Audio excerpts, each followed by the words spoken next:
some of the January students, as you know, are already organising 3 very exciting events which we're looking forward to seeing.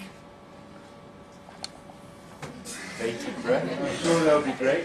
But the reason why we're doing all of those things is because way back in 2010,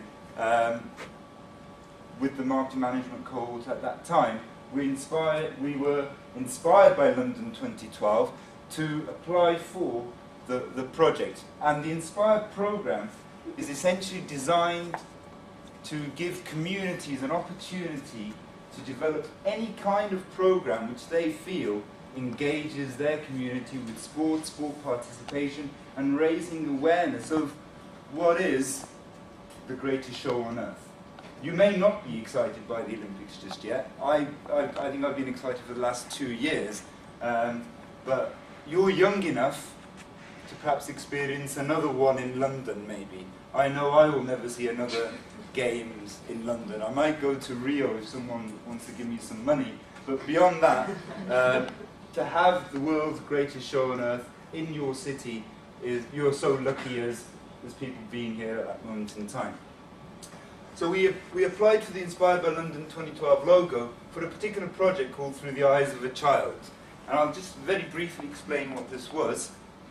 It was essentially a joint project between Middlesex University, our marketing management students, and ASEMA. ASEMA is a small NGO school in India where essentially they provide education for street children.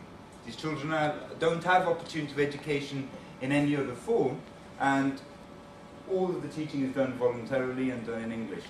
So for about a week I was in India with these school children, where the university gave me, I think it was at least £1,000 to buy 5 digital cameras, and we gave these digital cameras to these kids. Some of these kids had never seen cameras before, never had used them, and we talked about the Olympic values, not in a sporting context, but in a daily life context. What does inspiration, equality, etc., what did that mean to them? We had lots of discussions, and then they went off in the day and took pictures.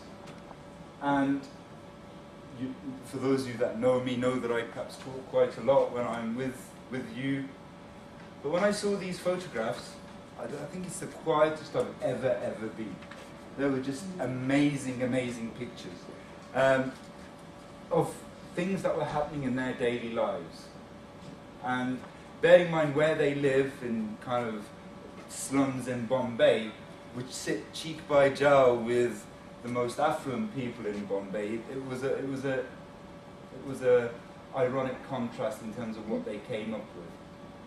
At the end of the session, at the end of the week of taking photographs, my friend and I, we sat with the students and said, now if you... Oh, that's not good enough. Good afternoon, everyone. Hi. You gotta do a little better. I came all the way from America to talk to you. Good afternoon, everyone. Hi. All right, that's a little better. But now I want you to just stand up for a moment. Shake. Loosen up. It's been a long day for some of you, I'm sure. But since I'm the last one speaking, or next to the last one, you're not going to fall asleep on me. I'm not going to let you. Now, what I want you to do very quickly is I want everyone in the room to go to someone that they don't know and introduce yourself. You got 30 seconds to do this. Tell them what you do and what's one of the most important things in your life. It's too easy. You want to move? No, I don't want to move. Hi. I'm studying master's degree in accounting. Why are you here?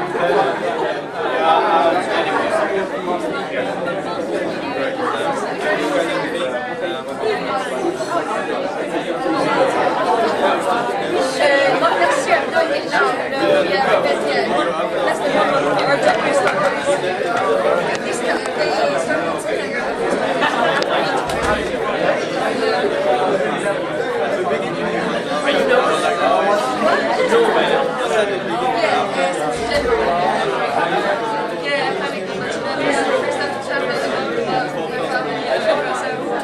start considering at the beginning, but then I'm playing it forward.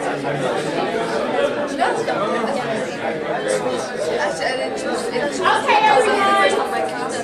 You have your attention? Thank you. Thank you. Now, wasn't that wonderful? Didn't that feel good? And it looked like in the room we have a lot of people from all walks of life. But I want to take a moment before I actually get into my actual presentation. I don't have all the bells and the whistles. It's just me. Sorry. This is very, very nice. I want to thank Middlesex University, Marina, and the organizers here for actually inviting me. I was actually scheduled to do a presentation with my wonderful husband, whom I actually met while he was on his journey. So I'm a little nervous coming after him because wasn't that such a great presentation? Let's give him another round of applause.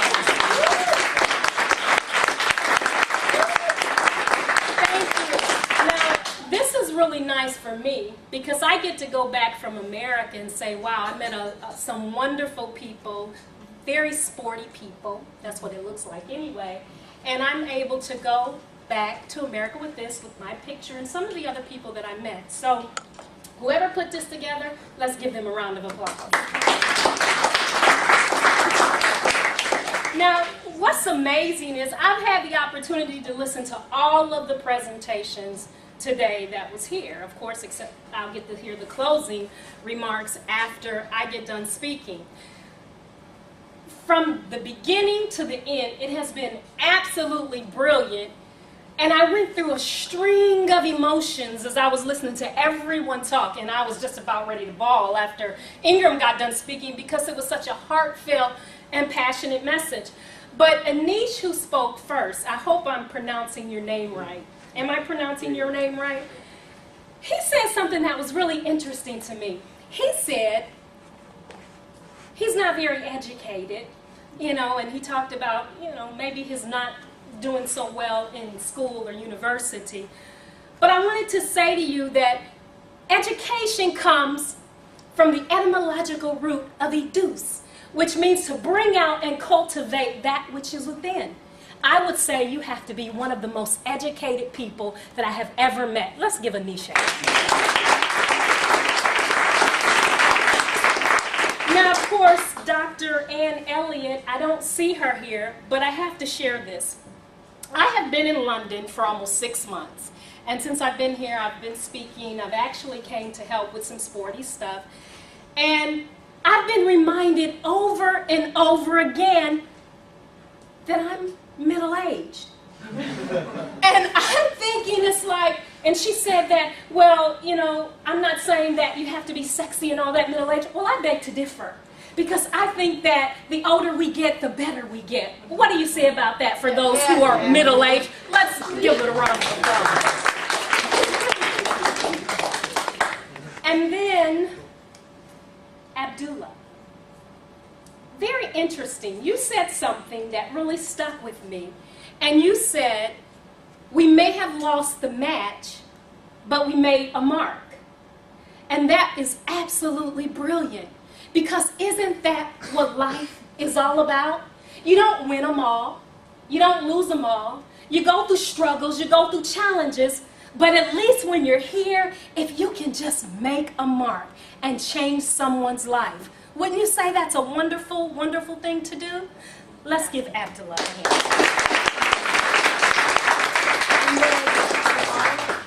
Did I pronounce your name correctly? Wonderful. I know it tomorrow. And I've heard it pronounced Tamara and Tamara, but I like Tamara. Okay. You said that it's not like women don't kick the ball or women don't kick balls. Well, we not only kick balls, we bounce balls, we hit balls, and I've had my share of hitting plenty of cricket balls. I didn't know anything about cricket before I got here, but trust me, I've been playing